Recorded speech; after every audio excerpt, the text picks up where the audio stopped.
I was broke as shit, flatlined financially, emotionally, existentially. Whether by poor choices in my youth or plain old shit luck, life spat me out straight from high school and onto the streets. Drugs followed, rehab, the relapse. I drifted. From couches to shelters to squatting in abandoned homes, steady income, never heard of it. So when I saw the email, I almost deleted it without reading. I figured it was just another rejection for one of my poorly written job applications until the header caught my attention. Dinner with me for $50,000. I'm not exactly attractive. Even before addiction wrecked the few good features I had. I didn't have much going for me. My eyes had sunk into my skull like they wanted to disappear. My skin had forgotten what hydration felt like. So this email? Ridiculous. I had no looks, no resume, no justification for being chosen. But I just left a shelter, and 50 grand was a dream bigger than anything I'd ever held. So I read on. It was from a domain I'd never seen before. Shepard K at snkcompunctuationfirm.com. The message read, Dear recipient, I trust this message finds you well. I invite you to join me for dinner at... This is not a romantic offer. You will be compensated handsomely for your time, provided you adhere to the following terms. Remain for the full meal until I pay the bill and escort you out. Do not pay for anything yourself. Wear formal attire. If you don't own a suit, one will be provided at the entrance. It will fit. Any breach will void all compensation.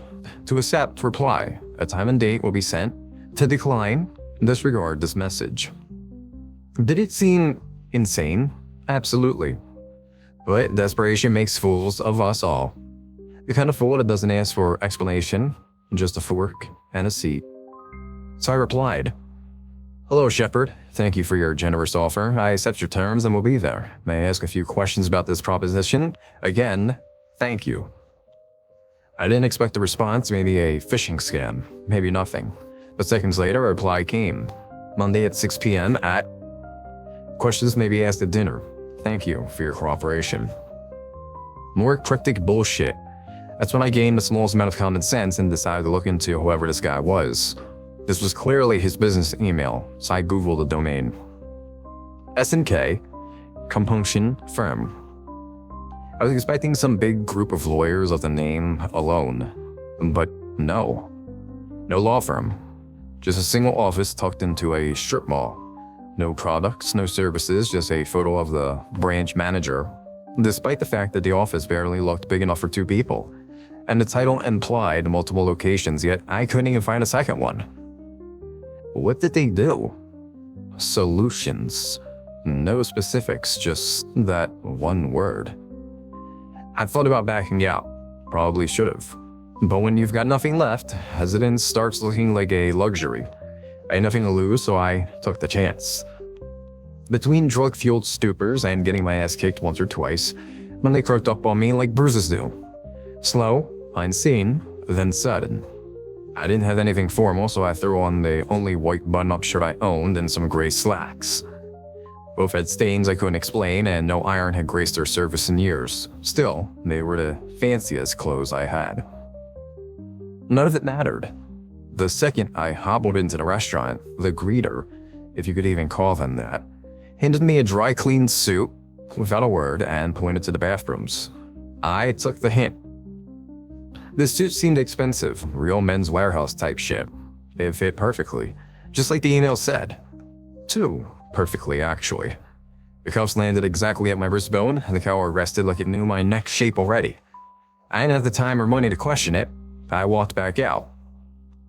The place had a strange charm. Soft lighting spilled across tablecloths in smooth pools of warmth. Ornate picture frames lined the walls filled with abstract paintings that felt a bit too familiar. Wood trim hugged every surface. Big glittery curtains hung heavy like a wedding reception. It smelled like artificial plants and faded fabric. Soft jazz floated through the air and brushed against my ears. As I scanned the room, I realized something unsettling. When I first walked in, there were at least 4 tables of people laughing and enjoying themselves. It had been noisy and lively, but now, silent, empty, like a bell had rung that only I hadn't heard. Just a few bartenders, the mute greeter, and one bald man in a suit eerily similar to mine. I already knew who he was. His photo was the only thing of note I'd found when looking up the domain. The branch manager. I approached his table, and before I could ask if he was expecting me, he gestured to the chair across from him. He was an older man, maybe 50, with sad, droopy eyes. His nose was so thin and pointy it looked like a shark's fin. He seemed to have no nostrils at all. His jowls fluttered slightly as he spoke in a soft, low tone. "Thank you for coming, young man. It's good to finally see you," he said, extending an arm for a handshake. I tried my best to sound steady and firm despite my rising anxiety. Thank you, sir." The conversation that followed was surprisingly pleasant. The food was better than almost anything I had ever had. Decadent and strangely nostalgic, as if it had been made just for me. He asked about my childhood, my current working conditions, and my family life. Most of these memories weren't pleasant, but it felt good to have someone simply listen. I reached a point where I started letting my guard down. He never interrupted, never judged, just watched. Then, he got serious. He grabbed my wrist just as I lifted my fork. His grip was ice cold but steady, and his tone dropped. "What is something you wish you had never done?" "What?" I was shocked by his sudden seriousness. He didn't respond, he just stared, still and waiting. I swallowed. "I stole from my mom when she was dying. I was supposed to take care of her and protect her, but I spent her money on the stuff she told me to quit." A waitress appeared silently, depositing a small porcelain bowl before me. Inside sat a single, seared scalp resting on a streak of bright red peppercorns, its color staining the white plate like a shame I carried. The scalp's tender flesh gave way to a flash of heat, a reminder that some wounds never fully heal. A whisper of lemon zest lifted the flavors. He nodded, no judgment in his eyes, only something quietly accepting, then stood and excused himself to the restroom. As he left, I took a breath and tried to shake off that moment. Then I noticed it. The chandelier above us had one more bowl, but just one. The lighted cast bent slightly at the edges, stretching the shadows under our plates. I blinked, rubbed my eyes, back to normal. Mostly. The jazz had slowed by a fraction. Notes now lingered a second longer than they should. He returned, looking subtly altered. His right side appeared younger and tighter. The left side remained unchanged. A crease near his mouth had vanished and his smile felt less weighted. He asked again, gently, "What's the kindest thing you've ever done?" I told him about a homeless kid I had let slip in my car on a freezing night. I didn't know his name and didn't want anything from him.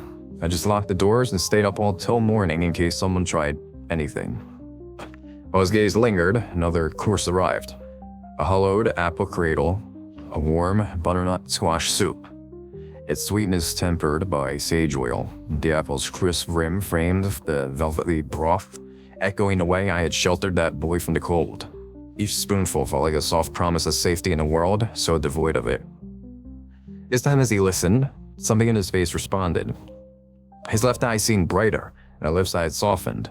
He looked younger, somehow. Maybe the light was playing tricks, or maybe the room had grown darker. He asked another question. "What's the worst lie you've ever told?" I hesitated. I had promised myself I would never recall this memory, yet I felt compelled to tell the old man. When someone close to me overdosed, I could have saved them. I saw them but was frozen in fear, thinking I could be just like them. When the police came, I told them he was already dead when I got there. He nodded again. Still, no judgment, just listening. I'm not sure how, but as I spoke, a new course appeared. A translucent steamed dumpling sat alone, its skin almost too delicate to touch. The moment I pierced it, a smoky chili broth gushed out. Switching my tongue with the sting of my lies, the gentle wrapper dissolved into nothing, leaving only the burn of a secret I thought I'd buried permanently. Then he stood and walked away, slower this time. His chair creaked slightly as he rose, and the floor beneath it curved outward in a way that made no physical sense. As I waited, I saw the wallpaper behind the bar begin to bubble faintly, like heat was pressing against it from inside. The curtains seemed heavier. The picture frames on the wall had begun to tilt, each at a different angle. Not much, but enough to notice, enough to make you wonder. The waitstaff didn't change plates. Glasses refilled themselves, and I started noticing something impossible. Everyone in the room had his face. Not exactly, but similar.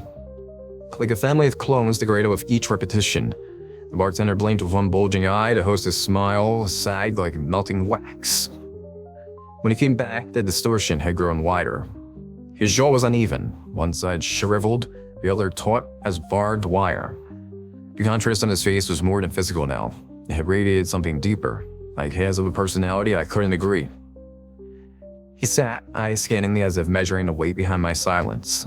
I wasn't sure if he was evaluating my soul or just admiring the way panic settled into the corners of my posture.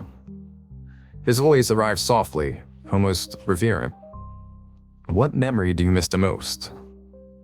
It took me a moment, not because I didn't know, because I was afraid to admit how fragile the truth had become. I used to swim in Lake Michigan every summer, I said slowly, with friends. We'd throw ourselves off docks and scream about sea monsters and cold sandwiches. It was stupid, but I felt safe, like I didn't know anything to anyone. Shepard's good eye glistened. A tear formed and trailed down the right side of his face. It lingered at his chin and disappeared into the folds. The darker side remained unflinching, its socket almost hollow now. I stared at him, unsure whether to thank him or run. He didn't speak, he just stood. His movements slower this time, calculated, weighty. The chair creaked like it hated being left alone. This man from break felt longer. The silence thickened and the music was barely audible. The overhead lights dimmed again, and this time they pulsed faintly. One of the picture frames fell sideways, the bartender wiped the same spot over and over, face devoid of emotion, eye bulging slightly. The wallpaper near the entrance was peeling, tiny tendrils reaching outward like roots. A fly circled the wine glass beside my plate but never landed, looping endlessly. I felt my chest tighten. Shepard returned, this time he didn't sit, he loomed. His face was wrong, the symmetry had given up. One eye bulged fully, twitching in quick spasms, and the other was practically sunken. His mouth was slightly hung open, but no breath escaped. He said nothing for several seconds, just watched me, then finally, "Would you like dessert?" I almost stood instinctively. "I think I need a bathroom," I said. He nodded slowly. "Take your time." The restroom was too quiet. The mirror too clear. I leaned forward, expecting to see my own ruined reflection, but instead, behind me in the mirror, Shepard waited. Not in the room, but in the reflection. His body was stretched taller than before, a shimmering suit like the surface of a pond. He smiled, both eyes twitching violently. I didn't scream or move, I just stepped back out, numb. The dining room was nearly gone. The walls had peeled upward toward the ceiling, tables melted into spiral masses of dark wooden cloth. The floor rippled like liquid stone. The curtains had vanished entirely, leaving a strange static haze where windows had once been. Shepard stood at the center, calm. "You've done well, young man," he said. "Repentance is never easy. The hardest part is accepting that you are no longer part of the world you knew." My knees started to give out. I wanted to argue, to scream, to run, but nothing in my body responded the way it used to. Everything had slowed except him. What do you mean?" I managed to ask. He smiled gently like a father comforting a child who had just asked the final, fated question. "This meal," he said, "is not payment. It's passage." "No," I whispered. "I walked here. I remember the shelter, the email." "You remember the drug," he said, cutting gently across my denial. "In the stall in the diner, you remember how cold the tile was? You remember how long it took for someone to find you?" I shook my head as if it might rattle the truth loose, but it didn't help. My legs wouldn't move. "All we offer," he continued, "is a moment. One last conversation, one last taste, one last confession." The last of the room flaked away like ash in the wind. The table in front of us dissolved into nothing. Steam hissed upward from cracks in the floor that hadn't been there seconds before. Shepard extended his hand again. The suit he wore shimmered strangely, colors shifting like moonlight on ocean currents. Patterns swirled across the threads. Faces, maybe, or shadows. I couldn't be sure. "You did well," he said quietly. "You were honest. That's all we ask." I felt tears on my cheek, though I didn't know how they got there. What happens now? Shepard looked over his shoulder. Behind him, the restaurant was finally gone. In its place, a hallway of shifting doors, some open, some pulsing with warm light, others dimmed and sealed. "Now," he said, "you choose."